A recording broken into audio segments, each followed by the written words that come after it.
වෙලාව සවස 6යි. මේ ශ්‍රී ලංකා ගුවන්විදුලි සංස්ථාවයි. මෙන්න ප්‍රවෘත්ති. සංස්කරණය මොහාන් පෙරේරා, ප්‍රකාශය ගයන් කෞශල් ජයවීර. හෙට පැවැත්වෙන ඡන්ද විමසීම සාර්ථක කර ගැනීමට කතානායක සියලු පක්ෂවල සහාය ඉල්ලයි. පාර්ලිමේන්තුව හෙටින් පසු ලබන 27 වෙනිදා රැස් වෙයි. ජනපති තෝරා ගැනීම තිදෙනෙකු අතර සටනක්. තම අපේක්ෂකයා ජයග්‍රහණය කරවීම සම්බන්ධයෙන් දේශපාලන පක්ෂ සහ කණ්ඩායම් අදහස් දක්වති. පාර්ලිමේන්තු මාර්ගයේ උද්ඝෝෂණ පැවැත්වීම වළක්වාලමින් අධිකරණයෙන් ආඥාවක්. ඉන්ධන නිකුත් කිරීමට අංක තහඩුවේ අවසන් ඉලක්කමට අදාළ දින සංශෝධනය කෙරේ.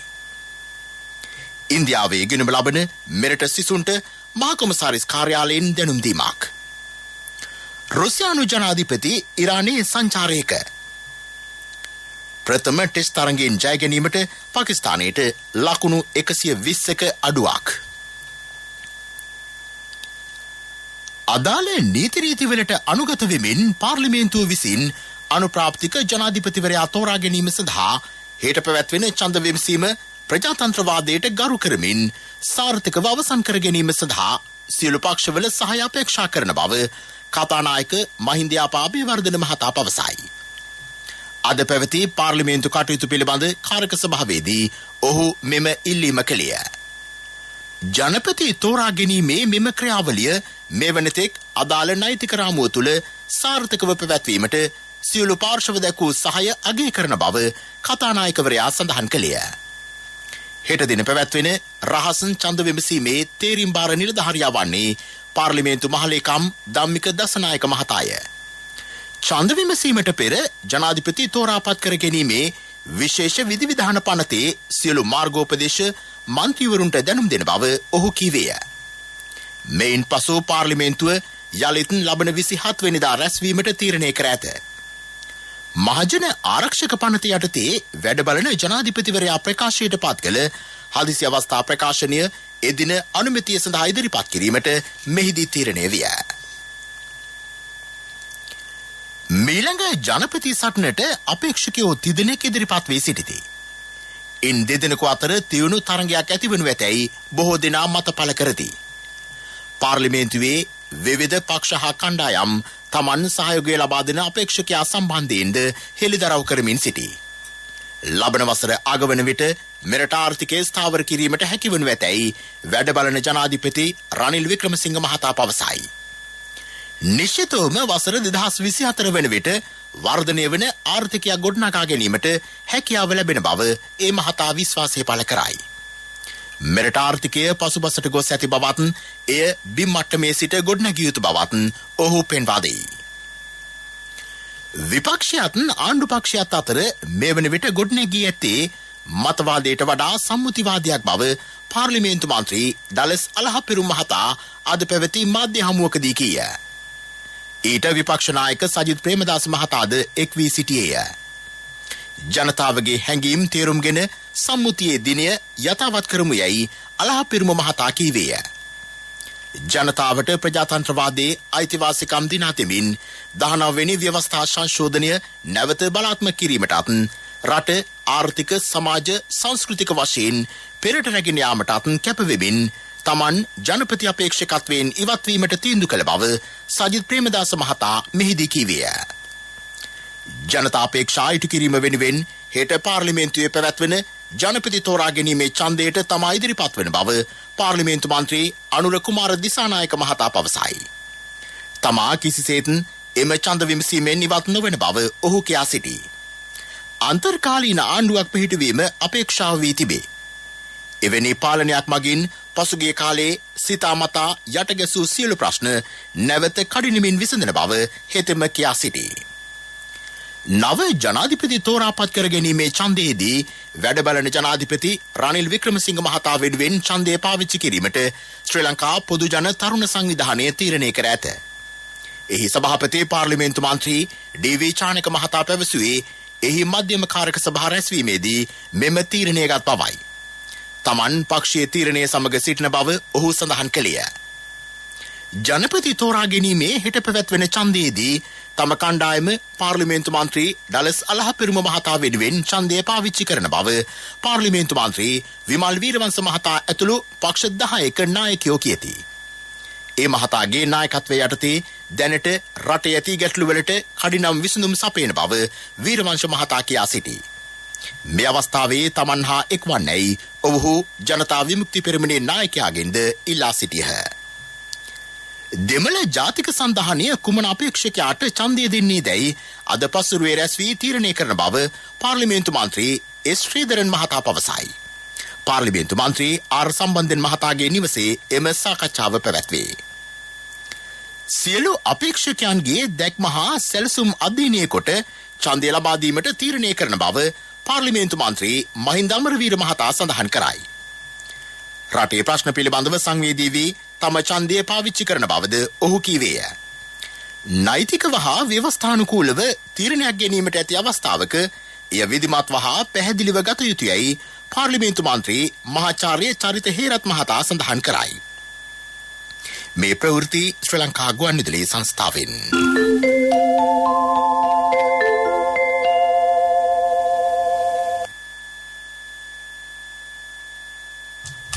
ජාතික ඉන්ධන බලපත්‍රයට අදාළ QR කේත පරීක්ෂාවක් ලබන බ්‍රහස්පතින්දා සිට 24 වෙනිදා දක්වා කොළඹ ස්ථාන කිහිපයක සිදු කෙරේ. ලබන 21 වෙනිදා සිට ක්‍රියාත්මක වන ඉන්ධන නිකුත් කිරීම සඳහා වන වාහන අංක තහඩුවේ අවසන් ඉලක්කම් ක්‍රමවේදයේද සංශෝධනය කර ඇතැයි ඇමති කංචන විජේසේකර මහතා පවසයි. ඒ අනුව 0.1.2 අංක සඳහා අඟහරුවාදා සහ සෙනසුරාදා වෙන් කර තිබේ. 3, 4, 5 අංක සඳහා ඇත්තේ බ්‍රහස්පතින්දා සහ ඉරිදාය.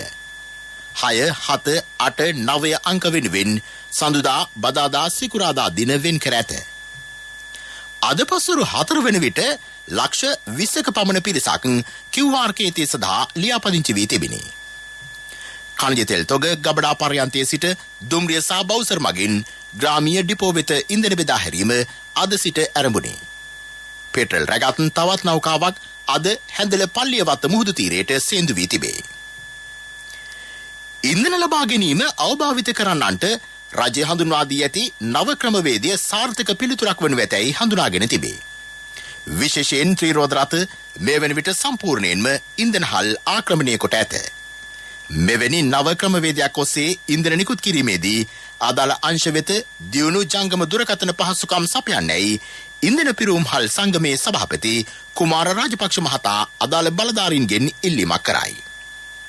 ඉන්ධන අර්බුදය සමග පාසල් සිසුන් ප්‍රවාහනය කරන බස් රථද අර්බුදයට ලක් වී තිබේ. එම බස් රථ වෙනුවෙන් ඉදිරියේදී වැඩපිළිවෙලක් සකස් කෙරේ. කොරෝනා වසංගත සමයේදී ආසන ප්‍රමාණයට මගින් රැගෙන යාම නිසා වැඩි කළ 20%ක බස් ගාස්තුව නැවත අඩු කිරීමට සෞඛ්‍ය අමාත්‍යාංශය සමග සාකච්ඡා කර තීරණයක් ගන්නා බව ජාතික ගමනාගමන කොමිසම් සභාවේ අධ්‍යක්ෂ ජෙනරාල් ආචාර්ය නිලාන් මැරෙන්ඩා මහතා පවසයි. පාර්ලිමේන්තුව අවට මාර්ගවල විරෝධතා දැක්වීම නිසා මහජන පීඩා ඇතිවිය හැකි බැවින් වැලිකඩ පොලිසියේ ඉල්ලීම අනුව කොළඹ ප්‍රධාන මහේස්ත්‍රාත් අධිකරණය නම් කළ 14 දෙනෙකුට සහ වෙනත් තැනැත්තන්ට එරෙහිව එම ප්‍රදේශයේ විරෝධතා පැවැත්වීම වළක්වා ලෙමින් ආඥාවක් නිකුත් කර තිබේ. වසන්ත මුදලිගේ පූජ්‍ය ගල්වැව සිරිධම්ම හිමි ඇතුළු පිරිසක් එහි සඳහන් කර ඇත. පොල්දුව මන්සන්දියේ සිට පාර්ලිමේන්තු ප්‍රධාන පිවිසුම දක්වා මාර්ගවල විරෝධතා දැක්වීමෙන් ඇතිවිය හැකි පීඩා සලකා බලා අධිකරණය මෙම ආඥාව නිකුත් කර ඇත. පාසල් ආරම්භ කරන්නේ ලබන 25 වෙනිදා සිට බව අධ්‍යාපන අමාත්‍යාංශය සඳහන් කරයි. ශ්‍රී ලංකාවට පැමිණෙන ගුවන් ගමන් අත්හිටුවීම හා සීමා කිරීම නිසා රටවල් කිහිපයක අත්හිටුවන ලැබූ තැපැල් භාණ්ඩ බාර ගැනීම දැන් යලි ආරම්භ කර ඇත. ඒ අනුව ඇමරිකාව, නෙදර්ලන්තයේ සහ ඊශ්‍රායලයට යැවීමට ඇති භාණ්ඩ බාර ගන්නා බව තැපැල්පති රංජිත ආරියරත්න මහතා පවසයි. මෙලඟට ප්‍රමුඛ පුවත. ප්‍රමුඛ පුවත ඔබ වෙත ගෙනෙන්නේ සෑම ගෙදරකම සිටිය යුතු වෙද මහත්මයා සිද්ධාලේප. ගෙවුණු දින 18දී විදේශ සංචාරකයන් 25547ක් මෙරටට පැමිණ තිබේ. එය පසුගිය මාස දෙකට සාපේක්ෂව යම් වැඩිවීමකි. මේ වසරේ මේ දක්වා මෙරටට පැමිණ ඇති විදේශීය සංචාරකයන් සංඛ්‍යාව 4,37,000කට ආසන්නය. ප්‍රමුඛතම පුවත ඔබ වෙත ගෙන ආවේ සිද්ධාලේප ලක්‍රියාව. ශක්ති හඬ අවධානය පිණිසයි. ඉන්දියාවේ විශ්වවිද්‍යාල සහ වෙනත් ආයතනවල ඉගෙනුම ලබන ශ්‍රී ලාංකික සිසු සිසුවියන් පිළිබඳව සංගණනයක් ආරම්භ කිරීමට ඉන්දියාවේ ශ්‍රී ලංකා නියෝජ්‍ය මහ කොමසාරිස් කාර්යාලය සහ කොන්සල් ජෙනරාල් කාර්යාලය සැලසුම් කර ඇතැයි ශ්‍රී ලංකා මහ කොමසාරිස් කාර්යාලය නිවේදනය කරයි. මෙරට පවතින ආර්ථික අර්බුදයේ හේතුවෙන් ඉන්දියාවේ ඉගෙනුම ලබන සිසු සිසුවියන්ට යම් සහායක් අවශ්‍ය වෙතොත් එහිදී එම මහ කොමසාරිස් කාර්යාලයට මැදිහත් වීමට මෙම ලියාපදිංචියේ වැදගත් බව ඔවුන් නිකුත් කළ නිවේදනයක දැක්වේ. ඒ සඳහා හඳුන්වා දී ඇති වෙබ් අඩවිය ඔස්සේ සිසුන්ට ලියාපදිංචි විය හැක. ඉන්දියාවේ තම දූ දරුවන් සිටින දෙමාපියන් මේ පිළිබඳව අවධානය යොමු කිරීම වැදගත්ය. විදෙස් පුවත්.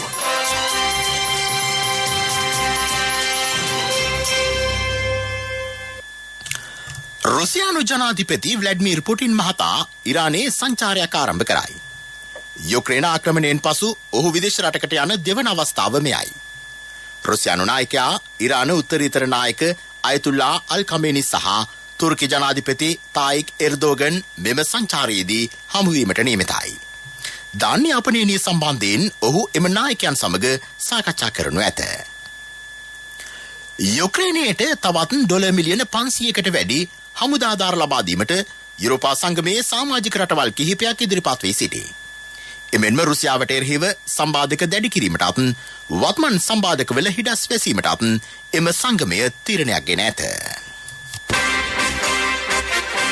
තිරසර සංවර්ධනයක පුවත් සම්පින්ඩනය සංවර්ධන පුවත්.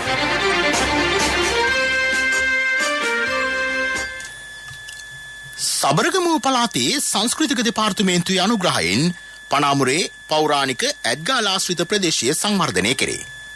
දේශීය සහ විදේශීය සංචාරකයන් වෙනුවෙන් අවන්හල් ගිමන්හල් මාර්ග පහසුකම් දියුණු කෙරේ. ඒ සඳහා රුපියල් කෝටියක් පමණ වැය කිරීමට නියමිතයි. ක්‍රීඩා පුවත් ඔබ වෙත ගෙන එන්නේ සම්පත් බැංකුව හෙට දින එළිය කරයි.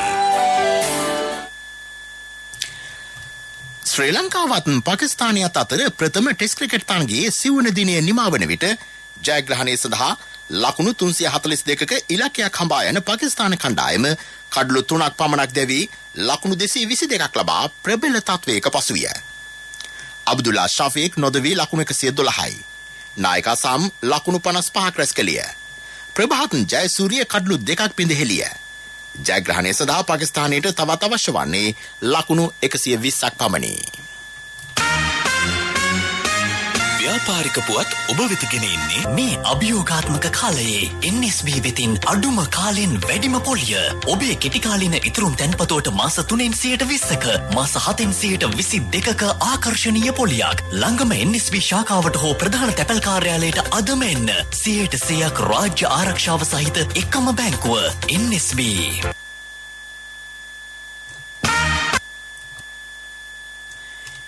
ඊශ්‍රායලයේ දෙවන විශාලතම ගුවන් සේවය වෙන ආකියා ශ්‍රී ලංකාව සහ තායිලන්තයේ වෙත සිය මෙහෙයුම් පුළුල් කිරීමට අපේක්ෂා කරයි. සෞදි අරාබිය ගුවන් කලාපයට බාධාවකින් තොරව ඇතුළු වීමට එම ගුවන් සේවයට අවස්ථාව ලැබීමත් සමග එම තීරණය ගෙන ඇත.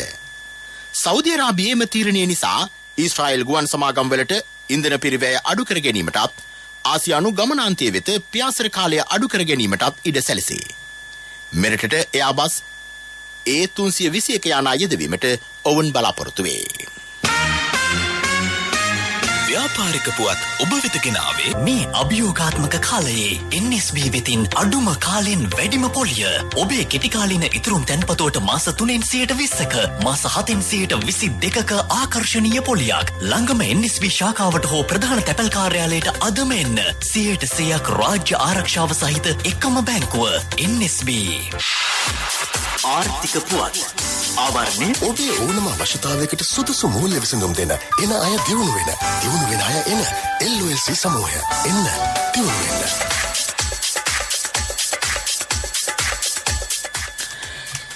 සේවාංශයේ ගැනුම් කළමනාකරුවන්ගේ දර්ශකය අඛණ්ඩව 3 වෙනි මාසයටත් සේවා ක්‍රියාකාරකම්වල පසුබෑමක් පෙන්නුම් කළේය. ඒ අනුව ජූනි මාසයේදී 40.3ක දර්ශකයක් දක්වා පහත වැටුණි. මේ සඳහා හේතු වූයේ නව ව්‍යාපාර ක්‍රියාකාරකම්, සේවා නියුක්තිය සහ අපේක්ෂිත ව්‍යාපාර ක්‍රියාකාරකම් උපදර්ශකවල පහළ යාමයි. මගේ මහත්තයා දාපු මේ රත්තරන් මුද්ද තමයි මගේ ජීවිතේ. LOLC එකට ඔයාලගේ රත්තරන් පණ වගේ. ඔයාලගේ රන් බහන්න අපි ළඟ තියෙනකල් ඔයාලට ජීවිත රක්ෂණයකුත් දෙන්නේ අපි විතරයි. වෙලාවට ගෙවා ගන්න බැරි වුණොත් ඔයාලගේ රත්තරන් කොහොම හරි ඔයාලටම දෙන එකයි අපේ ප්‍රතිපත්තිය. ගෙවා ගන්න අමාරුනොත් අපි කතා කරලා විසඳුමකුත් දෙනවා. මුද්දට මං හිතපු නැති ගාණක් හම්බුණා. ආපු ගමන් වැඩෙත් උනා. වටිනා තෑග්ගකුත් හම්බුණා. LOLC එක කරන ගනුදෙනුවක් රත්තරන් වටින ගනුදෙනුවක් කියන්නේ ඒකනේ. LOLC ෆයිනෑන්ස් රන්සවි රන්මය සේවාව. රත්තරන්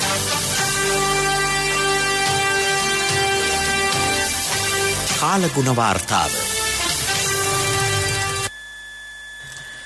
බස්නාහිර සබරගමුව සහ වයඹ පළාත්වලත් නුවරඑළිය මහනුවර ගාල්ල සහ මාතර දිස්ත්‍රික්කවලත් වැසි ඇතිවේ.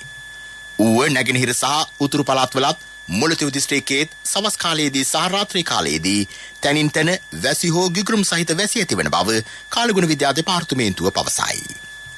ප්‍රවෘත්ති අවසන් කිරීමට යලි සිරස්තල.